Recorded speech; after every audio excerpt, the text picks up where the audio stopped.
Episode की शुरुआत में हमें उराहारा स्टोर दिखाया जाता है, जहां पर सभी लोग उराहारा के एक्सप्लेनेशन का वेट कर रहे थे। तो उराहारा इन्हें एक सैंपल दिखाते हुए बोलता है कि ये सैंपल एक बाउंड की स्प्लिट से मिला है और ऐसा सैंपल मैंने सीरीटी में कई बार देखा था।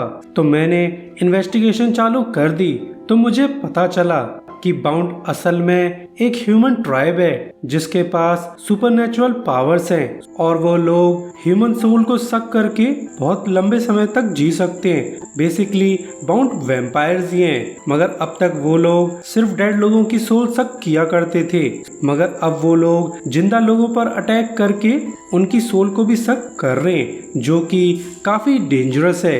इसके बाद उराहारा डिसाइड करता है कि वो न्यूली मेड मॉड सोल्स को टीम के साथ भेजने वाला है ताकि मॉड सोल्स टीम को सपोर्ट कर सकें। तो लिरिन इचिगो के साथ जाने के लिए तैयार हो जाती है, कुरोदा ओरिहिमे के साथ और नाबो सादो के साथ। मगर इस मिशन के लिए मॉड सोल्स को स्टफ एनिमल्स में एंटर होना होगा। वहीं सेरेटे की लाइब्रेरी में कैप्टन्स बाउंड के बारे में सर्च कर रहे थे, मगर किसी ने स्पेसिफिकली बाउंड रिलेटेड फाइल्स को डिलीट कर दिया है। वहीं रिरीन को मजबूर होकर एक बर्ड जैसे टॉय में एंटर करना पड़ता है, मगर कौन ये देखकर उसका मजाक उड़ाने लगता है। तो रिरीन गुस्से में कौन को अच्छे से धूम देती है, मगर तभी रिरीन एक बाउंड को सेंस करने लगती है तो वो ये बात इचिगो को बता देती है। वहीं एक लेडी बाउंड एक ऑफिस लेडी पर अटैक कर रही थी, पर तभी इचिगो यहाँ पर आ जाता है तो लेडी इचिगो को देखकर यहाँ से भागने लगती है। तो इचिगो उसे चेज करने लगता है तो इचिगो से इरिटेट होकर वो लेडी एक पपेट क्रिएट कर देती है जो कि काफी धांसू था। तो यहाँ हमें पता चलता है कि जैसे शिनिगामीज जानपाक्टो से फाइट कर सकते हैं, वैसे ही बाउंड अपनी डॉल से फाइट करते हैं जो कि बाउंड से स्पिरिचुअली कनेक्टेड हैं। तो इस लेडी की डॉल फायर पावर यूज कर सकती है जो इचिगो पर आग के गोले फेंकने लगता है, मगर इचिगो बड़ी आसानी से डॉल का हाथ काट देता है, मगर डॉल बड़ी आसानी से रिपेयर हो जाती है। तो लेडी इचिगो को रिमाइंड करती है कि तुम मेरी डॉल को कितना भी डिस्ट्रॉय कर लो, वो रिपेयर हो जाएगी। वहीं हिमे और सादो को भी एक बाउंड मिल जाता है जो इन पर बिना अटैक किए यहाँ से निकल जाता है। वहीं इचिगो डॉल से फाइट करते करते काफी ज्यादा थक चुका था क्योंकि इस डॉल की कोई भी वीकनेस नहीं मिल रही थी, तो वो लगभग हार मान लेता है। तो जब डॉल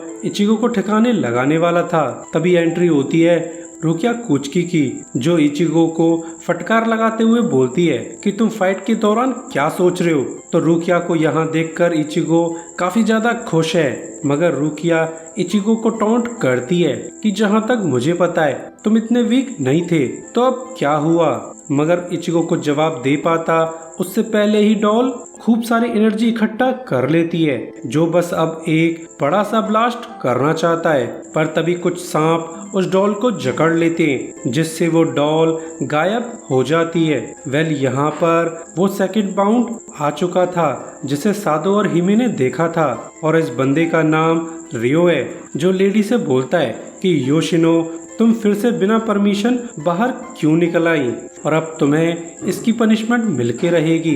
तो ये सुनकर योशिनो फाइट के लिए रेडी हो जाती है, मगर वो कुछ कर पाती उससे पहले ही रियो का सांप योशिनो को जकड़ लेता है और हमें यहाँ पर क्लियर होता है कि ये सांप रियो का डॉल है जो कि काफी पावरफुल है। जिसके बाद रियो योशिनो को लेकर यहाँ से निकल जाता है, जिसके बाद यहाँ पर सादो और हिमे भी आ जाते हैं। तो हिमे रुकिया को देखकर बहुत खुश थी। नेक्स्ट सीन में हम देखते हैं कि रियो और योशिनो को एक आदमी के पास ले जाता है जिसका नाम जीन है। साथ ही जीन बाउंड्स का लीडर है जिसे योशिनो बिल्कुल भी पसंद नहीं करती। तो जीन योशिनो को एक जगह पर कैद करवा देता है। इसके बाद हमें इचिगो का घर दिखाया जाता है जहां पर इचिगो अपने दोस्तों को लेकर आया था।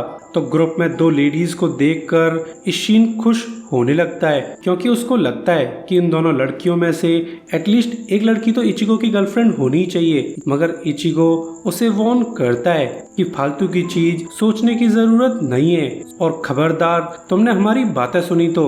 जिसके बाद टीम बाउंड बाउंट और उनकी स्पेशल एबिलिटीज के बारे में डिस्कस करने लगते हैं, मगर इनकी समझ में कुछ भी नहीं आ रहा था। नेक्स्ट डे कुचकी फिर से स्कूल ज्वाइन कर लेती है, साथ ही वो स्कूल में सभी की मेमोरीज को रिप्लेस कर देती है, जिससे सभी लोग रुकिया को पहचान लेते हैं। तो ये सब देखकर इचिगो काफी सरप्राइज था, पर तभी रिरीन एक बाउंड को सेंस करने लगती है। तो ये लोग उसकी डायरेक्शंस को फॉलो करते हुए रियो तक पहुंच जाते, जो एक लेडी की सोल को सक करने वाला था, जिसके बाद रियो टीम पर अटैक करने लगता है। तो हमें पता चलता है कि बाउंड की डॉल के पास सोचने समझने और इवन बोलने की भी एबिलिटीज होती हैं। तो रियो की डॉल इचिगो को बताती है कि रियो किसी भी चीज को सांप में बदल सकता है, और ऐसा कहकर ये लोग बहुत सारे सांप क्रिएट कर देते हैं जो टीम पर हमला करने लगते हैं। तो टीम भी फाइट बैक करने लगती है, मगर रियो तो मेनली उर्यू को टारगेट कर रहा था, क्योंकि वही टीम में सबसे कमजोर है।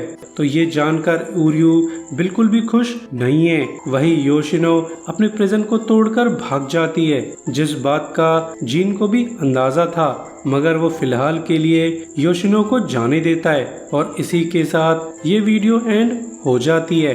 सो अभी के लिए goodbye, thanks for watching.